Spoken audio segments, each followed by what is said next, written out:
Gaza പുനർനിർമ്മാണവുമായി ബന്ധപ്പെട്ടുള്ള കാര്യങ്ങൾ പോലും തടസ്സമായിരിക്കുന്ന രീതിയിൽ കാര്യങ്ങൾ പോകുന്നു എന്നുള്ളതാണ്. ചർച്ചയിലേക്ക് കടക്കും മുമ്പ് എന്തായിരിക്കും, എങ്ങനെയായിരിക്കും എന്നതിൽ ധാരണ എത്തിയിട്ടുണ്ടോ? സൈന്യത്തെ ഏൽപ്പിക്കുന്ന കാര്യം, മറ്റൊന്ന് ഹമാസിനെ നിരായുധീകരിക്കുന്ന കാര്യം, ഈ വിഷയങ്ങളിലൊക്കെ എപ്പോഴായിരിക്കും 29-ന് നടക്കുന്ന ചർച്ചയിൽ മാത്രമായിരിക്കുമോ നമുക്ക് വിവരങ്ങൾ അറിയാൻ സാധിക്കുക? എന്ത് നീക്കമാണ് നടത്തുന്നത് എന്നത് അറിയുന്നുണ്ടോ? അറബ് രാജ്യങ്ങൾ, ലോകരാജ്യങ്ങളെല്ലാം അതിനേത് രീതിയിലാണ് പിന്തുണയ്ക്കുന്നത്? എത്രത്തോളം നിരാശരാണ് എന്നതുകൂടിയാണ് ഇപ്പോൾ നടക്കുന്ന സംഭവങ്ങളിൽ. ഇതിനെ നമുക്കറിയാൻ സാധിക്കും, നീണ്ട 2 വർഷം നീണ്ട ഈ വംശഹത്യയിലൂടെ രൂപപ്പെട്ടിരിക്കുന്ന ഏറ്റവും ക്രൂരമായിട്ടുള്ള അനുഭവങ്ങൾ, അതിൻ്റെ ദുരന്ത ചിത്രങ്ങൾ ഇപ്പോഴും നാം കണ്ടുകൊണ്ടിരിക്കുകയാണ്. കാരണം വളരെ ഈ യുദ്ധം പരിക്കേൽപ്പിച്ചിരിക്കുന്ന മനുഷ്യർ, ലക്ഷക്കണക്കിന് മനുഷ്യരുണ്ട്. അവർക്കൊരു സുഖകരമായിട്ടുള്ള അല്ലെങ്കിൽ ഒരു പ്രാഥമികമായിട്ടുള്ള ചികിത്സാ സംവിധാനം പോലും ഒരുക്കാൻ ഇനിയും സാധിച്ചിട്ടില്ല. 15,000 പേർക്കെങ്കിലും ഇപ്പോൾ ഗസയിൽ നിന്ന് പുറത്തു കൊണ്ടുപോയിട്ട് വിദഗ്ധ ചികിത്സ ലഭ്യമാക്കേണ്ടതുണ്ട്.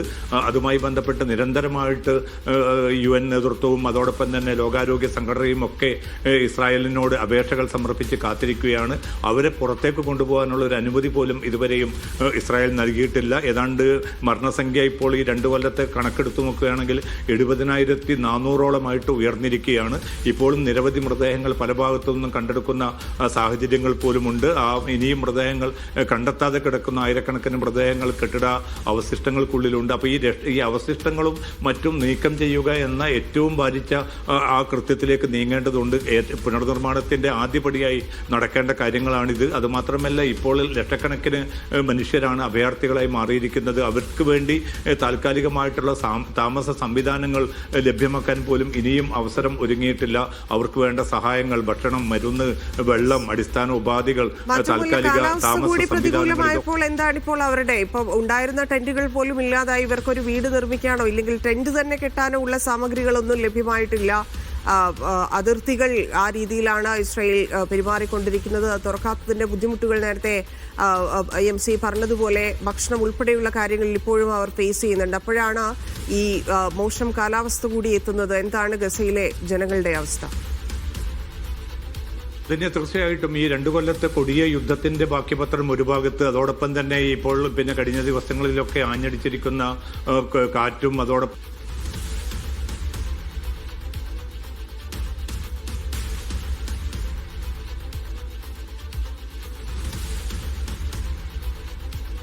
അദ്ദേഹത്തിന്റെ ലൈനിൽ ചെറിയ തകരാറുണ്ട്. MC പറഞ്ഞതുപോലെ ആ യുദ്ധത്തിന്റെ ബാക്കി പത്രം അത് അങ്ങനെ ഇരിക്കുമ്പോഴാണ് വീണ്ടും ഇത്തരത്തിൽ പ്രകൃതിക്ഷോഭമായി വന്ന് വലിയ കാറ്റായിരുന്നു. മാത്രവുമല്ല കടുത്ത തണുപ്പാണ്, ഒപ്പം തന്നെ മഴയും ഉള്ളത് വലിയ പ്രതിസന്ധിയിലേക്ക് വീണ്ടും ഗസയെ തള്ളിവിട്ടിരിക്കുന്നു എന്നുള്ളതാണ്. ആ ദുരവസ്ഥയിലാണ് MCയെ വീണ്ടും ചേരുന്നുണ്ട്. MC തുടർന്നോളൂ.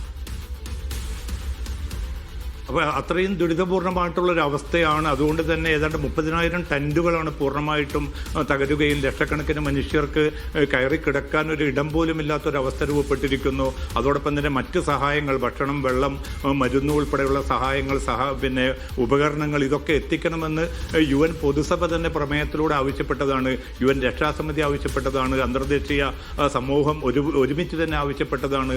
പ്രകൃതിക്ഷോഭത്തിൽ സ്വാഭാവികമായിട്ടും ഒരു ജനതയ്ക്ക് സഹായം എത്തിക്കുക എന്നത് അന്താരാഷ്ട്ര ചാർട്ടറിൽ തന്നെ കൃത്യമായിട്ട് പറഞ്ഞതാണ്. പക്ഷെ അതുപോലും നൽകാൻ ഈ വെടിനിർത്തൽ കരാർ നിലനിൽക്കുന്ന ഒരു ഘട്ടത്തിൽ പോലും ഇസ്രായേൽ തയ്യാറാകുന്നില്ല. കാരണം ഈ ഉപകരണങ്ങളും സംവിധാനങ്ങളും ഒക്കെ ഹമാസ് ദുരുപയോഗം ചെയ്യും എന്നൊരൊറ്റ വാദം നിലനിർത്തിക്കൊണ്ടാണ് ഇപ്പോൾ ഇതൊക്കെ തടയാനുള്ള നീക്കം ഉണ്ടായിരിക്കുന്നത്. റഫ അതിർത്തി തുറക്കണമെന്ന് പലവട്ടം ഈ കരാറിന്റെ ഭാഗമായിട്ടും അല്ലാതെയും ലോകം ആവശ്യപ്പെട്ടതാണ്. അതും നടപ്പായിട്ടില്ല.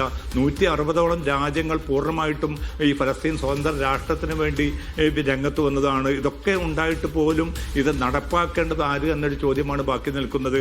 അതിന്റെ ഭാഗമായിട്ടാണ് ഇപ്പോൾ അന്താരാഷ്ട്ര ക്രിമിനൽ കോടതി നേരത്തെ നെതന്യാഹുവിനും അതോടൊപ്പം തന്നെ യോവ് ഗാലന്റിനും അറസ്റ്റ് വാറണ്ട് പുറപ്പെടുവിച്ചിരുന്നു. അത് മറികടക്കാൻ വേണ്ടി ഇന്നലെ വീണ്ടും ഹർജി നൽകുകയാണ് ഇസ്രായേൽ ചെയ്തത്. പക്ഷേ ഹർജി അന്താരാഷ്ട്ര ക്രിമിനൽ കോടതി തള്ളിയിരിക്കുകയാണ്. അതുമാത്രമല്ല, ഈ വംശഹത്യാ നടപടികൾ കൂടുതൽ ശക്തമായിട്ട് മുന്നോട്ട് കൊണ്ടുപോകാനുള്ള ഒരു നിർദ്ദേശം കൂടിയാണ് അന്താരാഷ്ട്ര ക്രിമിനൽ കോടതിയുടെ പ്രത്യേക ബെഞ്ച് തന്നെ ഇന്നലെ ഉത്തരവിട്ടിരിക്കുന്നത്.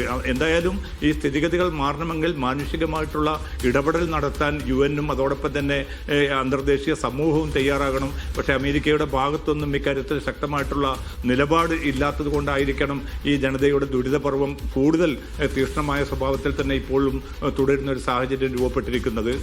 ധന്യ.